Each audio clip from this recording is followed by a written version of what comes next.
Hi everyone, I'm going to be explaining how to write a good explanation that references a physics law and links a physics law to an event. So as you can see up here, the best explanations have the event, which is the thing that happens in real life, the physics law, which for us is Newton's first law, and a couple of these reference inertia, and then the link, which is the most important part for your physics teacher to hear, because that's the part that shows that you know exactly what part of Newton's first law is explaining the real life event. I've already written out some here, and I'm just going to take you through a few of these and point out where I've included what. The first one that I did is the answer to the number 1. If you're writing the CTA, you will notice there are handles and bars throughout the seating areas. Why are these handles needed for standing passengers? Here's my explanation. Handles are needed to prevent people from falling. That's what happens in real life. So that's our event. Then I say Newton's first law states that objects in motion remain in motion unless an outside force acts upon them. That's the physics law. You'll notice that I left out objects at rest stay at rest because that actually isn't really necessary for the way that I explained this real life event. I'm just including the parts that are most important. But if you wanted to include an object at rest remains at rest, just to be safe, that's fine too. Then the rest of it is the link. So I say, while the bus is in motion, the people are in motion with it. The brakes, so this would be like the brakes on the car or on the bus, allow an unbalanced force to change the motion of the bus. The people would still be in motion, so I'm referencing Newton's law there. The people are in motion and they stay in motion.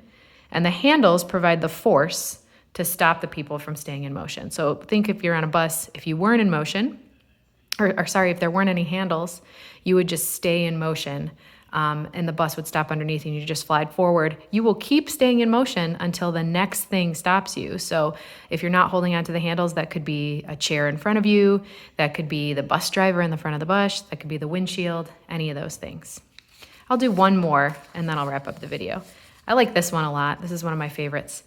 David is being chased through the woods by a bull moose, which he was attempting to photograph. The enormous mass of the bull moose is extremely intimidating, yet, if David makes a zigzag pattern through the woods, he will be able to use the large mass of the moose to his own advantage and escape. Explain why. This one isn't just about Newton's first law. It's kind of more about inertia. Both David and the bull moose are going to be moving in this example, so you have to highlight the difference between the two of them. I specifically made sure to mention that the bull moose has a large mass, so that means that his mass is greater than David's, and that made me immediately think of inertia. Here's how I answered it. The bull moose has more inertia than David because it has more mass. When you have more inertia, you have a harder time changing what you're doing. Inertia is the tendency of an object to resist a change in motion. So right here in parentheses, that's where I included my physics law. The inertia isn't really a law per se, but that is the relevant physics definition here. I also sort of included it here. When you have more inertia, you have a harder time changing what you're doing. And then I sort of reference the exact definition in the next sentence. But both of these seem okay. That first sentence is the event. The bull moose has more inertia than David because it has more mass. I guess it's kind of an event. I was having trouble figuring out what the event is because I'm really explaining to you in the problem what the event is. David is being chased by the moose and he's zigzagging, so it seems silly to repeat that. I sort of just cut right to the chase and said the bull moose has more inertia than David.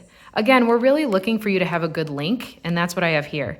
David has less inertia, so he has an easier time zigzagging, which is changing his motion. So there I'm saying what's happening in real life, zigzag, and the physics part, changing his motion, that has to do with inertia. So he can change what he's doing faster than the bull moose and get away.